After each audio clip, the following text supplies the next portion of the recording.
балақай.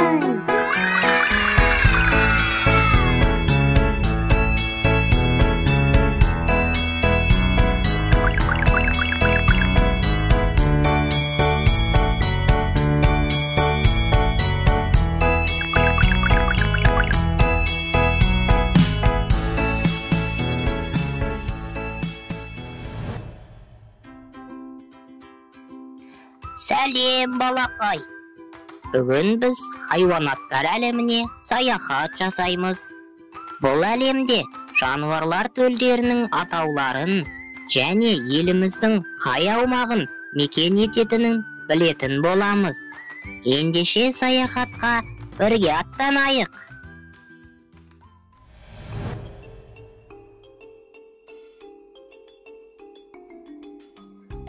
Бұл арқар. Арқар төлін қозыққа деп атайды.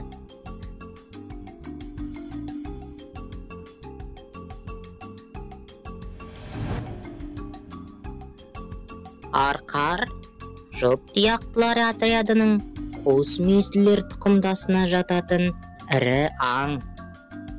Республикада арқардың 5 түрі: Алтай арқары, Қызылқұм арқары, Қазақстан арқары, Тянь-Шань арқары, Қаратау арқары кездеседі. Қанекей, әлемді шарлап, қай жерде тіршілік ететінін көрейік. Қазақстанның таулы жерлерін, Жоңғар Алатауын, Тарбағатайды, Алтайды, Сарыарқаны, Қаратауды, Қызылқұм шөлін мекендейді.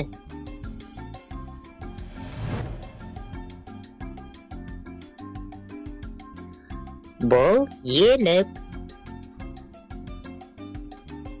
Елік төлі еңлік.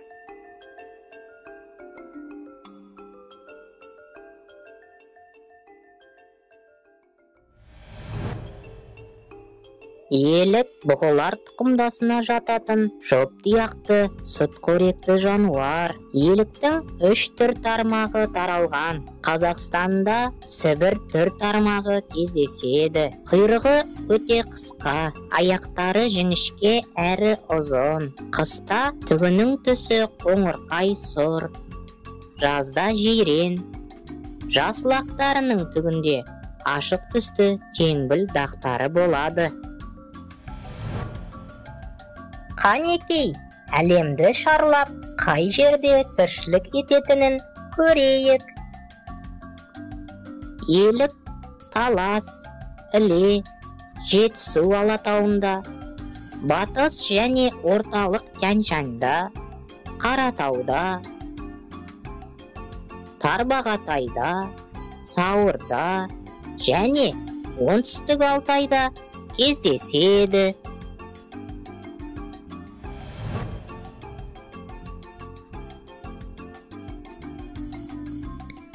Бұл бұғы. Бұғы төлін қодыға дейді.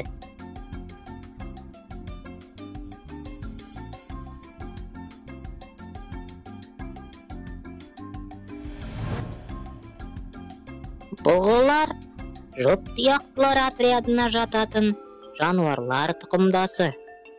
Олар өздерінің тармақталған сүйекті қуыс мүйіздерімен ерекшеленеді. Олардың мүйіздері жыл сайын түсіп, қайтадан өсіп отырады. Бұғылар бөкендермен бірге бұғылар тұқымдасына жатады. Бұғы мен бөкеннің сырт пішіндері бір-біріне ұқсас келеді.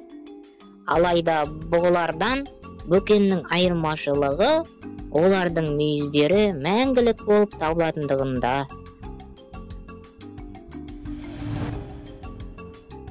Қанекей, әлемді шарлап, қай жерде тіршілік ететінін көрейік. Қазақстанда бұғы 2 тұқымдас тармағына жататын 4 түрі, яғни Алматы, солтүстік Қазақстан, шығыс Қазақстан, Ақмола облыстарында орманды алқаптарын мекендейді.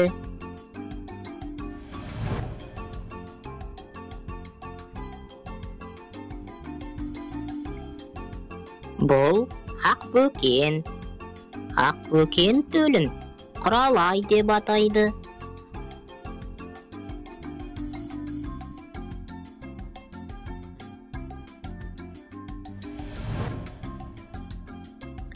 Ақбөкен киік жұптияқтылар отрядының бөкендер туысына жататын, тұлғасы ірі, қойға ұқсас, дөңес тұмсықты, күйіс қайратын түз жануары. Ақбөкендер Моңғолияда, Қалмақ даласы мен Қазақстанда ғана сақталған. Республикамызда ақбөкендердің бір-бірінен жеке дара бөлінген бетпақдала, арыс, үстірт және еділ, жайық деген топтары мекендейді. Олардың ең ірісі және сан жағынан басымы бетпақдала, арыс тобы. Қанекей, әлемді шарлап, қай жерде тіршілік ететінін көрейік. Бұл ақбөкендердің мекені Қарағанды, Ақтөбе, Қызылорда, Жамбыл облыстарының елсіз жазықтары.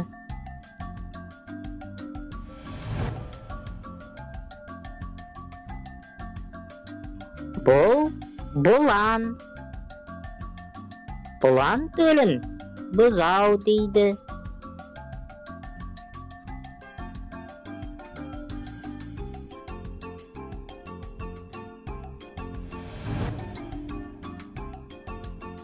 Бұлан Қазақстанды мекендейтін тұяқты жануарлардың ең ірісі. Тұрқы 2 метрге, салмағы 600 келіге дейін жетеді. Түсі көбіне қоңырқай болады. Қанекей, әлемді шарлап, қай жерде тіршілік ететінін көрейік. Еліміздің шекаралас аумақтарында, Жайық өзені аңғарында, солтүстік ормандарда, Ертіс бойы мен Алтай тоғайында кездеседі.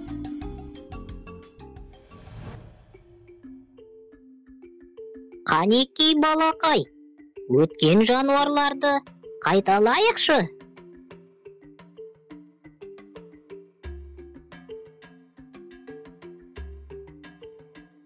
Бұл арқар. Арқар төлін қозыққа деп атайды. Бұл елік. Елік төлі еңлік.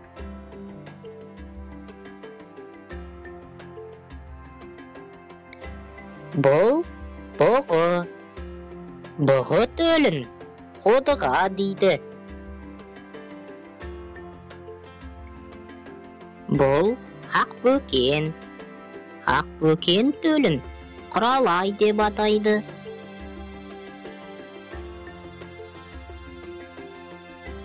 Бұл бұлан. Бұлан төлін бұзау дейді.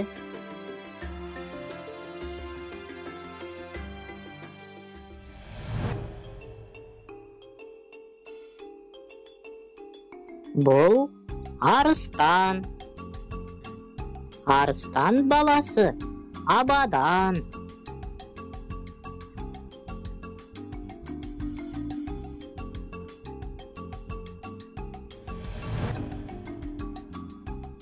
Арыстан жыртқыш сүтқоректілер түрінің мысық тектес тұқымының қатарына кіретін үлкен мысықтар тұқым тармағына жататын төрт пантер тұқымының бірі. Қазіргі мысық тектес аңдардың ең ірісі. Арыстанның тарихы мекен ету аймағы қазіргіден әлде қайда кеңірек болған. Алайда адамдардың арыстанның артына түсуі және мекен ету аймағының құртылуы арыстандардың Африкада тек Сахараның оңтүстігі тарапында ғана сақталуына әкеп соқты. Қазір олардың мекен ету аймағы қатты қысқарды. Азияда кішкене популяция Гир орманында ғана бар. Өкінішке орай, елімізде бұл аң кездеспейді.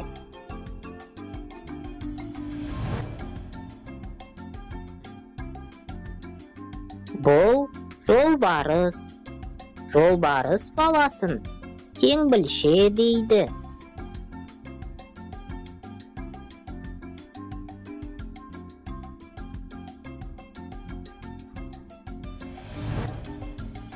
Жолбарыс сүтқоректілер класының мысықтар тұқымдасына жататын ірі жыртқыш аң. Қазіргі кезде Ресейдің қиыр шығысында, Үндістан түбегінде, Қытайда, Ява, Суматра аралдарында ғана кездеседі.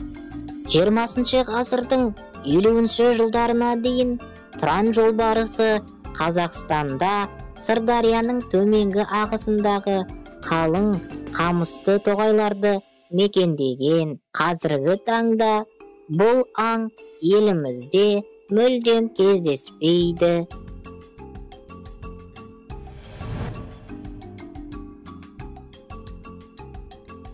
Бұл барыс.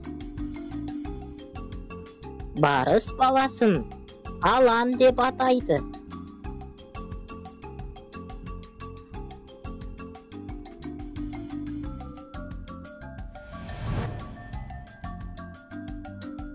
Барыс мысық тұқымдасына жататын жыртқыш аң. Қазақстан мен орталық Азияның биік тауларында кездеседі.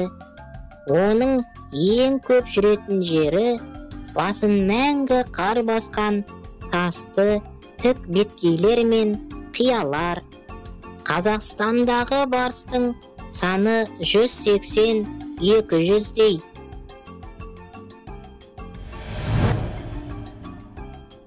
Қанекей, әлемді шарлап, қай жерде тіршілік ететінін көрейік.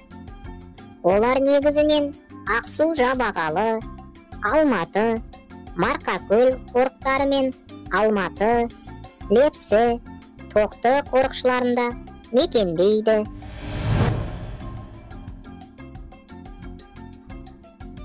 Бұл аю. Аю баласын қонжық дейді.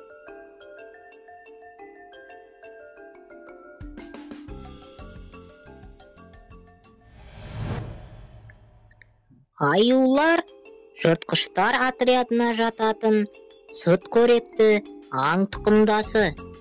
Қазір олардың ақ аю, ақ төсті аю, қоңыр аю, барибал, ерінді аю, малай аюы, көзілдірікті аю және үлкен панда деген 8 түрі кездеседі.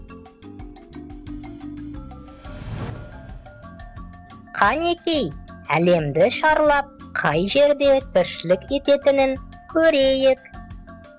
Қазақстанда Тянь-Шань, Жоңғар Алатауы, Тарбағатай, Сауыр және Алтай тауларында аюдың 2 түр тармағы мекендейді.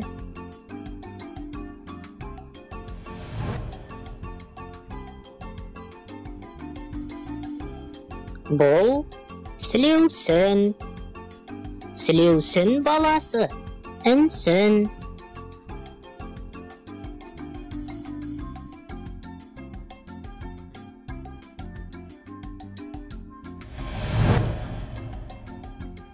Сілеусін мысық тұқымдасына жататын жыртқыш. Оның Қазақстан аумағында Еуропа, Алтай және Түркістан атты 3 түр тармағы кездеседі.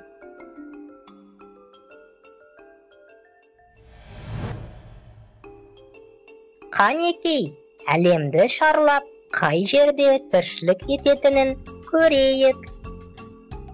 Сілеусіннің Еуропа түр тармағы орталық Қазақстанда. Алтай түр тармағы оңтүстік Алтай тау сілемдерінде, ал Түркістан түр тармағы еліміздің оңтүстік және оңтүстік шығыс алқаптарындағы тау тізбектерін мекендейді.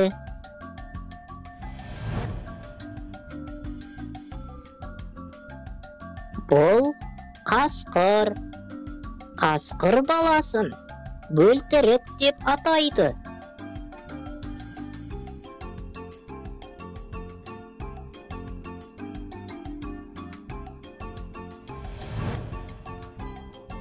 Қасқыр жыртқыш аң.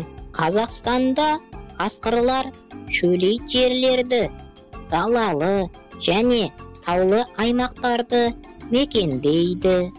Елімізде қасқырдың 4 түрі кездеседі. Солтүстік қасқыры қасқырлардың ішіндегі ең ірісі. Оның ересегінің салмағы 80 килограмм. Дала қасқыры далалы жерлерде, ал салмағы 40 килограмм болатын шөлейт қасқыры еліміздің оңтүстігі мен батысында кездеседі. Тау немесе Тибет қасқыры таулы жерлерді мекендейді.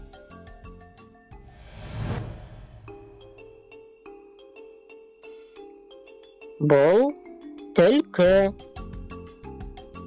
Түлкі баласын жаутаң дейді.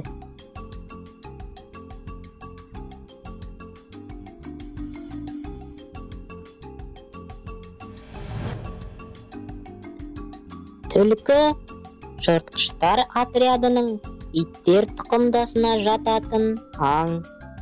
Кәдімгі түлкі Еуропаның барлық территориясында, солтүстік Африкада, Азияның көптеген аумағында және солтүстік Америкада кездеседі.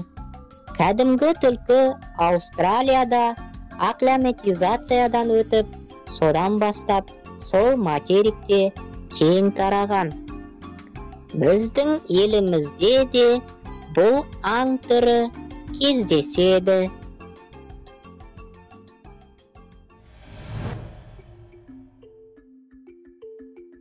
Қанекей балақай, өткен жануарларды қайталайықшы. Бұл арыстан. Арыстан баласы абадан.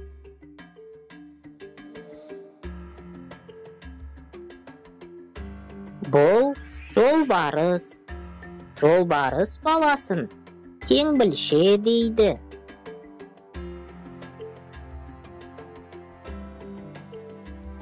Бұл барыс. Барыс баласын алан деп атайды.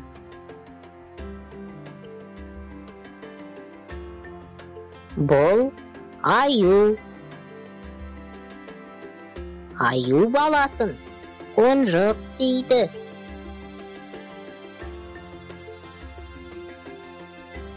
Бұл сілеусін. Сілеусін баласы інсін.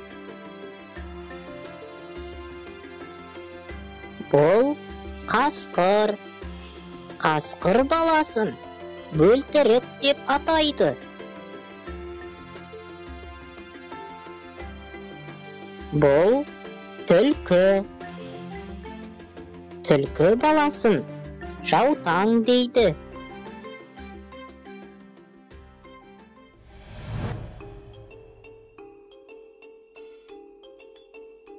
Бұл борсық. Борсық баласын әзбұрақ деп атайды.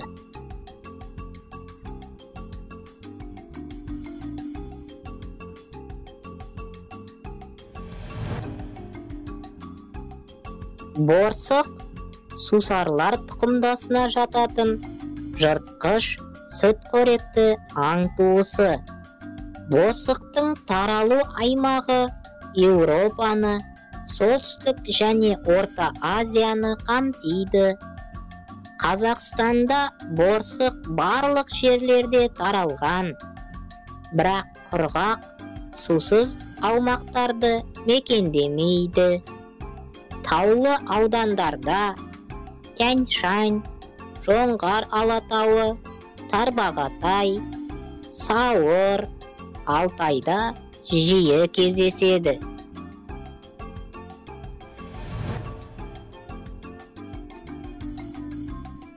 Бұл суыр.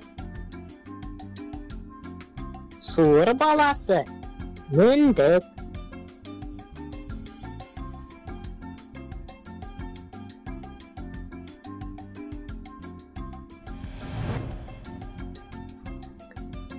Суырлар кемірушілер отряды тыйым-тәртіптілер тұқымдасына жататын сүтқоректі.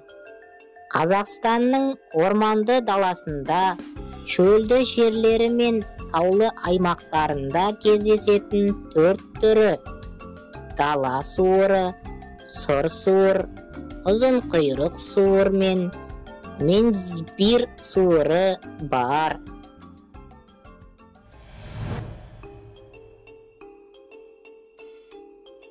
Бұл құндыз. Құндыз баласын құнай дейді.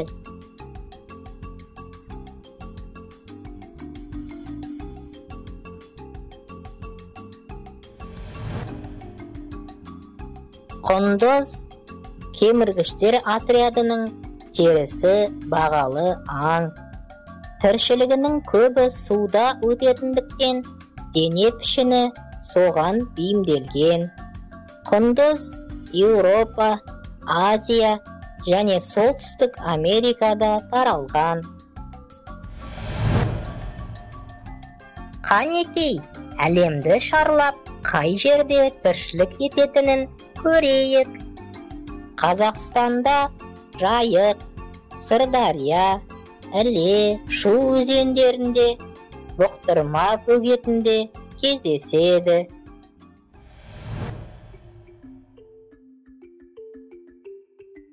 Қанекей балақай, өткен жануарларды қайталайықшы.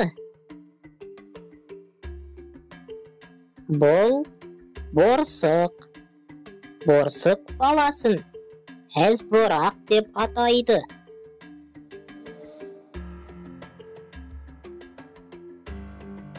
Бұл суыр. Суыр баласы мөндік.